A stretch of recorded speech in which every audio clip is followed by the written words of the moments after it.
ಈಗಾಗಲೇ ನಾವು ಬೆಂಗಳೂರು ಕಾರ್ಪೊರೇಷನ್ನಿಂದ ನಮ್ಮ ಹೆಲ್ತ್ ಡಿಪಾರ್ಟ್ಮೆಂಟ್ ಅವರು ಇಬ್ಬರು ಭಾಳ ಒಗ್ಗಟ್ಟಿನಿಂದ ಕೆಲಸ ಮಾಡ್ತಾ ಇದ್ದಾರೆ. ಎಲ್ಲಿ ಕಸಗಳನ್ನ ಕೆಲವರೆಲ್ಲ ಏನು ಮಾಡ್ತಾ ಇದ್ದಾರೆ ಅಂದರೆ ಕಸಗಳನ್ನ ತಂದು ಕಲೆಕ್ಷನ್ಗೆ ಹೋಗಬೇಕು, ಕಲೆಕ್ಷನ್ಗೆ ಹೋಗೋದು ಬದಲು ಹಾಕೋದು ಬದಲು ಕೆಲವರು ಏನು ಮಾಡ್ತಾ ಇದ್ದಾರೆ, ತಂದು ರೋಡ್ಗೆ ಹಾಕ್ಬಿಡ್ತಾ ಇದ್ದಾರೆ. ಇವೆಲ್ಲ ಕೂಡ ಇದೆ. ಸೊ ಇದಕ್ಕೆಲ್ಲ ಕೂಡ ಐಡೆಂಟಿಫೈ ಮಾಡಿ ಅವ್ರ ಮೇಲೆಲ್ಲ ನೋಟಿಸ್ ಇಶ್ಯೂ ಮಾಡಿ ಕೇಸ್ ಬುಕ್ಸ್ ಮಾಡೋಂಥ ಕೆಲಸ ಮಾಡ್ತೀವಿ. ಮುಂದಕ್ಕೊಂದು ಸ್ಕೀಮು ತರ್ತಾ ಇದ್ದೀನಿ ನಾನು. ಏನಪ್ಪ ಅಂತಂದರೆ ಎಲ್ಲ ಕಡೆನೂ LED ಶಿಫ್ಟ್ ಮಾಡಿಸ್ತಾ ಇದ್ದೀವಿ. ಎಲ್ಲೆಲ್ಲಿ ಕೆಲವು ಕಡೆ ನಿರ್ಭಯಲ್ಲಿ ಕೆಲವೆಲ್ಲ ಕ್ಯಾಮ್ರಾಗಳಿತ್ತು, ಬೇರೆ ಕಡೆನೂ ಕೂಡ ಎಲ್ಲ ಹೊಸ ಬೆಂಗಳೂರು ನಗರಕ್ಕೆ LED ಲೈಟ್ ಹಾಕ್ಸ್ಬೇಕು ಅನ್ನೋದು ಒಂದು ತೀರ್ಮಾನ. ಟೆಂಡರ್ ಬರ್ತಾ ಇದೆ.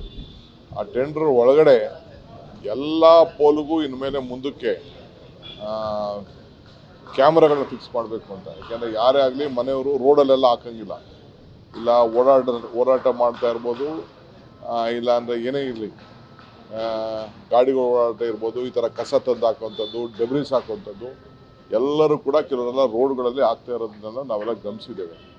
ಇದನ್ನು ನಿಯಂತ್ರಣ ಮಾಡಬೇಕು ಅಂತೇಳಿ ಈಗ ಹೊಸ ಒಂದು ತೀರ್ಮಾನ ಮಾಡ್ತೀವಿ. ಈ ಡೆಂಗು ವಿಚಾರದಲ್ಲೂ CM ಸಪ್ರೇಟಾಗಿ ಮೀಟಿಂಗ್ ಕೂಡ ಮಾಡಿದ್ದಾರೆ. ಎಲ್ಲ ಡಿಪಾರ್ಟ್ಮೆಂಟು ನಾವು ಜಾಗೃತರಾಗಿದ್ದೇವೆ.